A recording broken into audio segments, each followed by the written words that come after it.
Thanks for tuning in to the Urban Scope podcast. And today I have to do a review of the Carter 6 album that was just released. Now, this is a very tough review for me because I'm a huge fan of Lil Wayne, but unfortunately, I wasn't a big fan of this project. And a couple of, probably four, it started going downhill after that. And I'll get into that in a little bit. But I was excited about this release because, for one reason, is because of the backlash from the Super Bowl snub that he felt he had over Kendrick Lamar being picked. And I also felt that he had a chip on his shoulder and he was gonna outdo himself and he was gonna give us a Carter 3S type performance, which we haven't seen from him in a while, at least on a solo project. So when I stayed up to 11 a.m. Trying to listen to this project, and because usually it comes out around midnight, but it's midnight time, New York time. So, of course, in the Midwest, we get it at 11 a.m. And I believe on the West Coast, they get it at 9 a.m. But, after refreshing the page 20 times, I finally was able to listen to the project. So I listened to it kind of late. So I was kind of sleepy. So I felt like, oh man, it was kind of mid. I said, let me listen to it again. So I woke up the next morning, listened to it again. Anything didn't change. Then I went driving, running some errands, and listened to it again, and it still hasn't resonated after three listens. So I think it pretty much it is what it is at this point. But I was very optimistic for the project, but I felt very underwhelmed from the project, and I'll give a couple reasons why. Just a little background. There's been a 7 year gap between the Carter 4 and the Carter 5 releasing, and a 7 year gap between Carter 5 and Carter 6 releasing, which I think is a huge mistake because you have to stay fresh, you have to stay in the moment. And a lot of people say that you shouldn't keep naming these projects the Carter 6 because there's such a high expectation for those.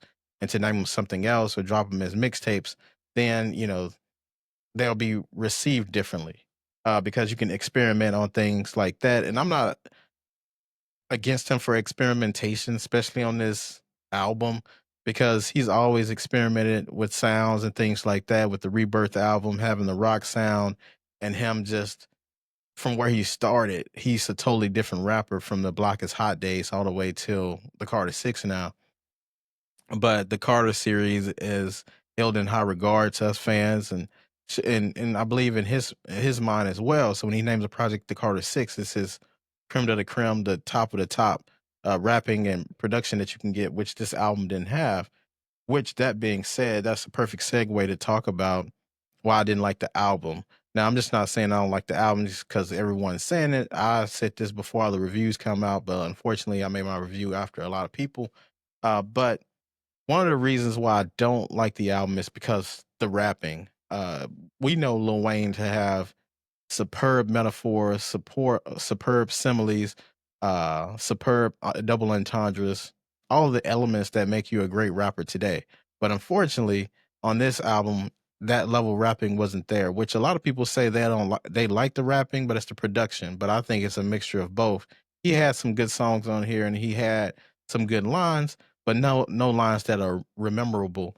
We come from the era when he had the crisp punchlines, the clever punchlines where, real G's move in silence like lasagna, or I'll leave you dead in the living room, things like that.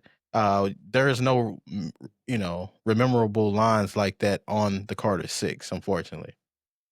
Now, the second reason I don't like this album is because of the production. Now, the production, he had a lot of unknown or unproven producers on this project other than Manny Fresh, and I believe it was one or two, maybe others. But this production, usually he has, some kind of Pharrell beat, some kind of Kanye beat, some kind of Just Blaze, Timbaland, Soundwave, Maestro, Bangladesh, one of those type of guys. He didn't have that on this project, and it seems like he was doing it all by himself, and it seems like he is somehow separated himself from the industry because I don't know if it was because of his beef with the Super Bowl. A- And I believe sometimes you can be on an island because you felt like you was done wrong by a certain group of people or certain people, that sometimes you seclude yourself. But in music, you can't do that because it's a collaborative issue, collaborative project, or a collaborative. unity that you need to be successful. And I believe that Lil Wayne did himself a disservice by not collaborating with more people, because no one can do it by themselves. And this project actually showed me or emphasized to me the importance of having a team around you, having producers, having writers, but not so much writers in his incident, but having producers, having executive producers, having uh, A&Rs. Whereas the Cortez Bryant that he had previously, Mac Main, even having Birdman, having people that will tell you what you need to hear and what not just telling you what you want to hear. And that's what I believe he was missing from this project. I still hold Lil Wayne in high regard, but this project just didn't do him any favors as far as being snubbed in the Super Bowl and being now it looks justified just because, this project wasn't up to par. And he just went on tour starting that Friday when the album came out. And a lot of people really hope he doesn't play any of these songs. But, you know, I think this project, I give it a couple more listens to see where it goes. But as far as I'm concerned, there's not a lot of classic moments on this album. There are a couple songs that I did like. I did like that he paid homage to LL Cool J on the Rock the Bells freestyle and Nori on the Band from TV freestyle as well. So he did some homage paying on here, which is great. I'm appreciative of that, especially as a hip hop fan. Um, but I think he had a missed opportunity with the intro. That King Carter um, intro was just a sample, but it never had anybody rapping on it. And I thought if he would have rapped on that beat, it would have added a little bit more spice to the album. It wouldn't have helped collectively, but it would have added another track to under his belt that people could say at least he did this track. But the intro was a very good intro as far as music wise, but he didn't rap over it, and I felt like that was a missed opportunity. Um, and this album had elements of rebirth on it as well. When you hear songs like Island, Holiday, and If I Play Guitar, which I wasn't a huge fan of, but he experimented, which you can't fault the artist for doing that, but it just has to be good. The only songs that I felt like he was his own Carter 3 as self was Welcome to the Carter and Written History. When he Written History is a song, I think, well, it was him talking about him being the greatest of all time and him demanding respect and things like that. I like the Andre Bocelli song. Well, I like the sample or him singing in the background, but I felt like he was like his voice was over outshadowing the rapping on the song.